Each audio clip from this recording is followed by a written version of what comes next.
देखिए, जब freedom of speech नहीं है ना किसी देश में, तो ये सब होता है.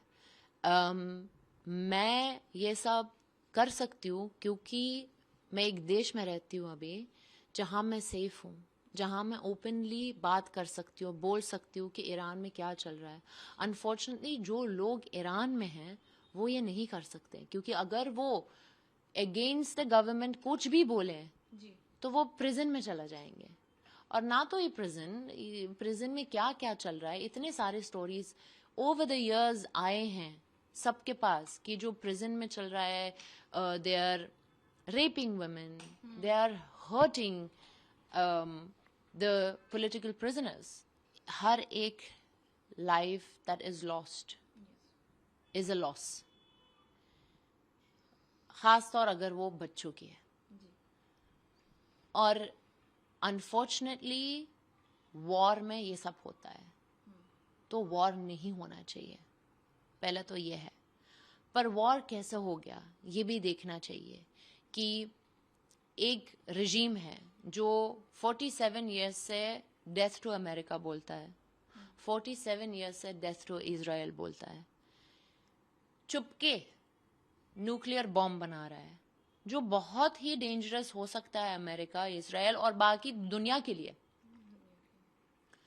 आप मुझे बताओ, आपको न्यूक्लियर बॉम्ब क्यों चाहिए? You want to wipe off America. You want to wipe off Israel. You don't care that your own people are suffering right now while you're making the nuclear bomb. You use all of the monies that you have to make this nuclear bomb. You use all of the monies that you have for your proxies who are Hamas, Hezbollah and Houthis, just so they can attack your enemy who doesn't even do anything to you. But you're building all these proxies, you're building all of these terrorist groups, you're attacking people constantly, and then you wonder why the people who... अभी आप मुझे बता देना, अगर कोई आपको और आपके फैमिली सालों से थ्रेट करे, सालों से, और बीच बीच में आपके लोगों को भी मारे, आपके फैमिली को भी, और आप कॉन्स्टेंटली बोले relax, stay out of it, don't, और वो पीछे जाके कुछ ऐसा इतना बड़ा बनाए ताकि आपकी पूरी फैमिली को निकाल सके, तो आप आके इनको स्टॉप नहीं करोगे? आप उनको करने दोगे? नहीं ना. तो यही हो रहा है. So this war is on the shoulders of the regime, because America and Israel have been saying since years that they want a deal. Stop the missiles, stop the nuclear. Iranian people also don't want the nuclear bomb. We don't want that. So why are you making it? So the war started because of that. They did not agree. They rather put their people's life in jeopardy rather than saying, okay, we make a deal with you. Now tell me, who's at fault here? Why, when you know... First of all, why do you chant death to America? Why do you chant death to anybody? Now you've been doing it. America has come now and says, hey, enough is enough. We have to protect our people. We have to protect our country. Exactly. Make a deal. Tell us you will not build the nukes. You will give up the missiles. Otherwise, we will have to do something about it. And it will be war. And then you don't sign that.